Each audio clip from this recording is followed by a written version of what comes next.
Anteriormente em X-Men. One day right there in Alabama, little black boys and black girls will be able to join hands with little white boys and white girls as sisters and brothers. I have a dream today. We are denied not only civil rights, but even human rights. E sim, a gente consegue identificar muito bem que esses dois grandes homens representam os dois grandes homens dos X-Men, que são o Magneto e o Xavier. O código dos quadrinhos, o Comics Code Authority. Com a queima dos sutiãs, que é uma grande revolução feminista que é lembrada até hoje como um grande marco da história mundial. A grande revolta de Stonewall. E talvez X-Men nunca tenha sido tão atual quanto é hoje em dia. E hoje a gente descobre quem são esses heróis, quem são esses vilões e tudo o que aconteceu ali nas histórias de 1963 até 1970, quando a revista dos X-Men foi cancelada. Ah, não! Eu já comecei o vídeo dando spoiler. Bom, mas tudo bem, fica até o final para você saber por que isso aconteceu. Então já deixa o seu like, se inscreve no canal. Eu sou Daniel Guizar e você tá no Decifra Geek.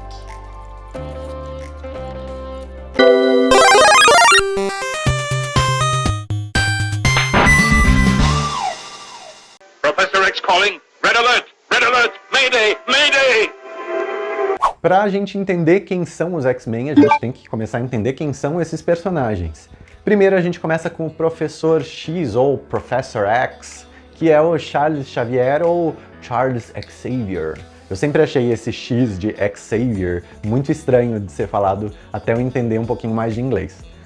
Mas o Professor Xavier é um milionário que foi professor de faculdade, o que não faz muito sentido, mas ele é milionário por herança da sua mãe, principalmente. E na adolescência, a mãe se casou com um homem que estava casando com ela só por interesse, e com isso ele teve um irmão adotivo que sempre estava praticando bullying com ele. E foi nessa adolescência, através de todo esse bullying, que ele descobre seus poderes mentais. Ele sofreu um acidente na luta contra um vilão, ele acaba perdendo o movimento das suas pernas. Sim, o Professor Xavier é um cadeirante, como todos vocês sabem, apesar de hoje em dia e diversas fases da equipe, ele está andando livremente por aí, através de clonagem, através de exoesqueletos e diversas outras coisas. O Professor Xavier começa suas pesquisas de genética mutante e, com isso, ele acaba sendo um pioneiro nessa época e se tornando uma grande personalidade na mídia. Ele sempre estava dando entrevistas sobre isso, apesar de nunca falar que ele propriamente era um mutante, temendo aí a represália e até descobrirem quem eram os X-Men e onde eles se situavam, que era na sua Escola Xavier para Jovens Superdotados, que fica em Westchester, ali perto de Nova York. Nas primeiras edições a gente já descobre que o Professor Xavier tinha uma atração pela Jean Grey, assim como todo mundo nessa equipe inicial. O que acaba sendo um pouco creepy, um pouco estranho, mas a gente acaba deixando de lado e isso não é retomado até os anos 90, quando a própria Jean acaba sabendo disso através do massacre, mas isso é outra história e depois a gente fala. All we've got to do is find a way to cork 'em up. O Ciclope, ou Scott Magrão Summers, mas peraí, por que Magrão? Sim, porque nas primeiras edições o Scott nem tinha um nome propriamente dito. Ele era chamado de Magrão, simplesmente ali o seu apelido, e só a partir da terceira ou quarta edição que acabam chamando ele pelo nome de Scott. O Ciclope sofreu um acidente de avião com a sua família. Seu pai, sua mãe e seu irmão menor estavam ali no avião, o pai era piloto. Esse avião começa a dar um defeito, só tinha um paraquedas que os pais deram para ele levar o seu irmão menor, que era o Alex Summers, que mais pra frente a gente vai falar dele. O Ciclope tem poderes de rajadas ópticas e tem um grande infortúnio que ele não consegue controlar essas rajadas, ou seja, ele sempre tem que estar de óculos ou com o seu visor de combate. Esses óculos têm uma lente de quartzo rubi, que é a única substância que consegue controlar os raios ópticos dele. Esse é um grande empecilho na vida dele e ele luta muito com tudo isso porque ele é o líder da equipe e é o único que tem uma grande limitação de poder. O Ciclope, principalmente nesse começo, é mostrado como bem sério, como o Caxias da equipe, aquele que segue todas as ordens do Xavier e acaba se tornando o líder dos X-Men na edição número 7, exatamente por ser tão responsável. Ele, assim como quase todos os outros mutantes ali dessa primeira equipe, os 5 originais, ele tem uma paixonite ali pela Jean Grey, que a única diferença é que ele é o único que tem essa paixonite retribuída. E sim, eles mais pra frente vão formar um dos casais mais importantes de toda a Marvel. O Scott é frio, estrategista, sempre tá pensando na batalha, sempre tá pensando em o que vai ser necessário para vencer o mal, para vencer os mutantes malignos ou a humanidade que tá ali caçando os mutantes. But for every super menace, there seems to be a superhero to rise in fearless challenge. Warren Warrington, que é mais conhecido como Anjo. O Warren é visto como um mutante mais bonito da equipe, mais vistoso. A gente tem que pensar que nos anos 60 a gente ainda não tinha esses mutantes level ômega, com superpoderes. Então sim, na equipe original, o Anjo, que só tinha o poder de voar, ele era muito útil. Ele é milionário. Uma das coisas que o Stan Lee não queria era definir a origem desses heróis, para ter mais liberdade em como trabalhar com eles. Só que quando Roy Thomas assumiu a revista, ele começou aos poucos a falar um pouquinho da origem de cada um. E assim a gente descobre que o Warren morava no internato antes de ir para os X-Men. E lá ele dividia quarto com uma figura que vai ser bem importante para a história da equipe, o Cameron Hodge. Suas asas começaram a crescer na adolescência. A única pessoa que sabia da existência delas era o médico da sua família milionária.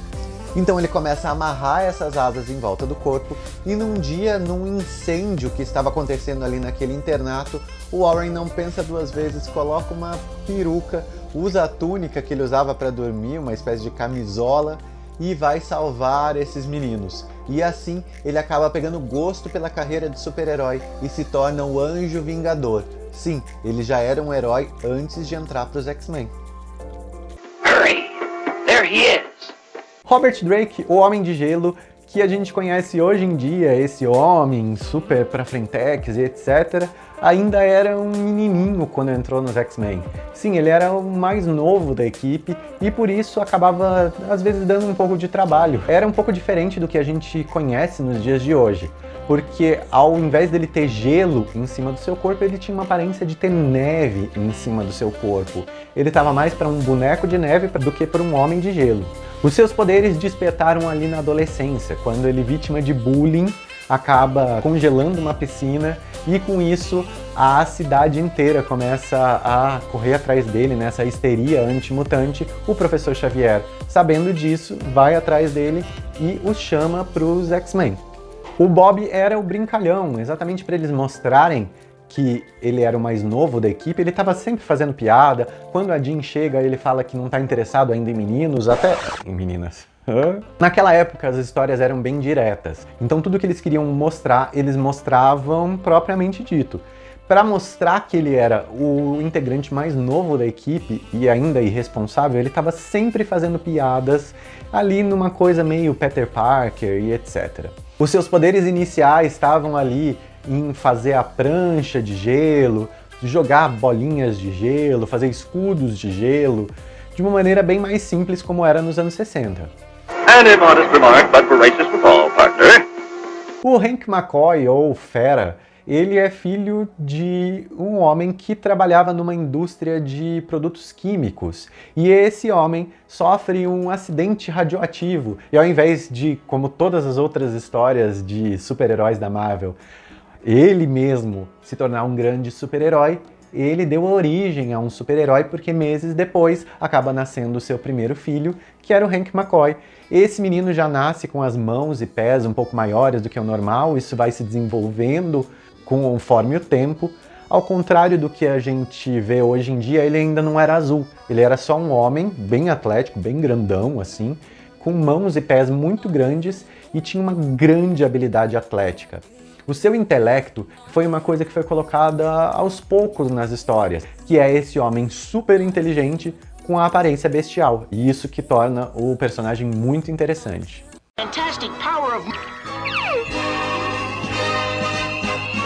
E na primeira edição de X-Men, a gente acaba conhecendo o último membro a chegar na equipe, que foi Jean Grey. Sim, ela foi a última pessoa a chegar na equipe, mas não foi a última aluna.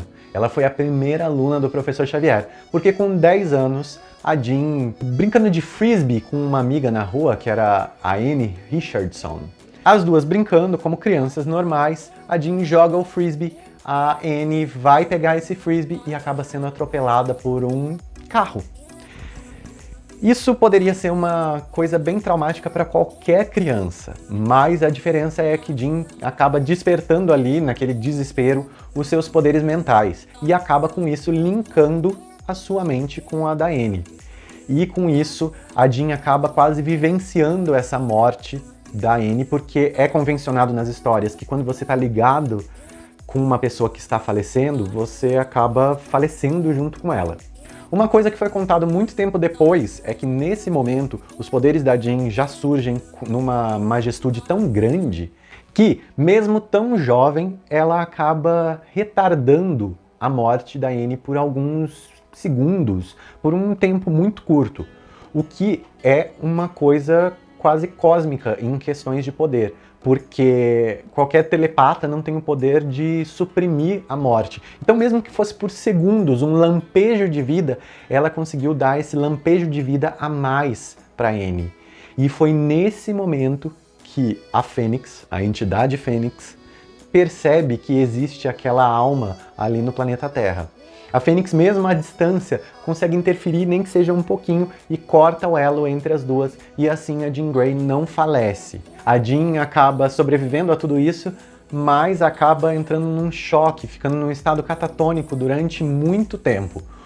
O pai da Jean acaba consultando psicólogos, videntes e diversos outros ramos para conseguir alguém que salvasse a sua filha. Até que ele chega no jovem professor, jovem nos quesitos de hoje em dia, né? Porque ele já não era tão jovem.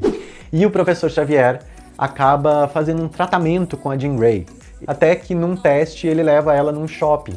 E com 10 anos, talvez 11 ali, porque já faz um tempo desde o acidente, ela acaba despertando de novo seus poderes sem nenhuma amarra, começa a ler a mente de todas as pessoas no shopping e causa uma explosão com a sua telecinese. Com isso, o professor Xavier leva ela para casa e começa a fazer um tratamento para bloquear os seus poderes telepáticos. Então, durante toda essa primeira parte da equipe, até a edição 43, a Jean não tem poderes mentais de telepatia, ela só tem a sua telecinese.